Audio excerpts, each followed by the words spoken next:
Imagine for a moment that you woke up and all 206 of your bones had simply vanished. You wouldn't be able to sit up, stand, or even take a breath. Instead, you'd be a shapeless heap of muscle and organs, a biological jelly. Welcome back to First Things First. I'm your guide, and today we are moving from the microscopic cells of our last episode to the grand architecture of the human body, the skeletal system. This internal scaffold is the reason we can walk ancient heritage trails or build the modern wonders of our world.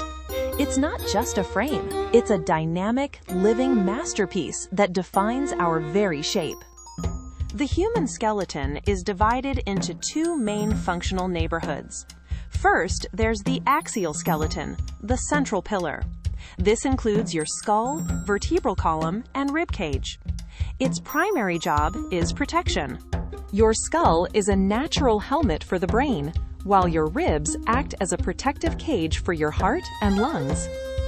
Then we have the appendicular skeleton. These are the 126 bones of your limbs and the structures that attach them to the central frame. While the axial skeleton keeps your vitals safe, the appendicular skeleton keeps you moving. It's the difference between the foundation of a house and the doors and windows that allow you to interact with the environment.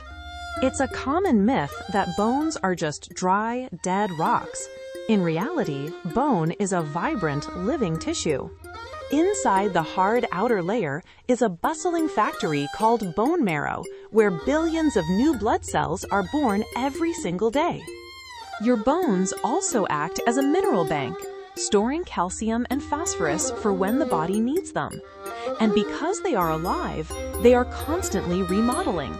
When you exercise, your bones get denser. When they break, specialized cells rush to the site to knit the structure back together, often making the repair site stronger than the original bone. But how do these rigid structures allow for fluid movement? The secret is in the joints. Let's try an interactive joint check. Turn your head from side to side. You're feeling a pivot joint in action. Now, bend your elbow. That's a hinge joint, working just like a door. Finally, rotate your shoulder in a circle.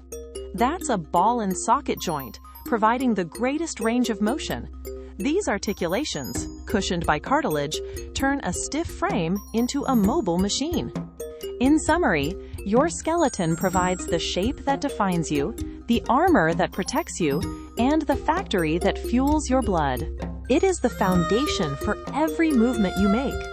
If you enjoyed this look at your internal scaffold, hit that like button and subscribe to Echoes of Earth for more daily insights. But how do we actually pull these bones into motion? In our next episode, we'll explore the engine room, the muscular system. See you then!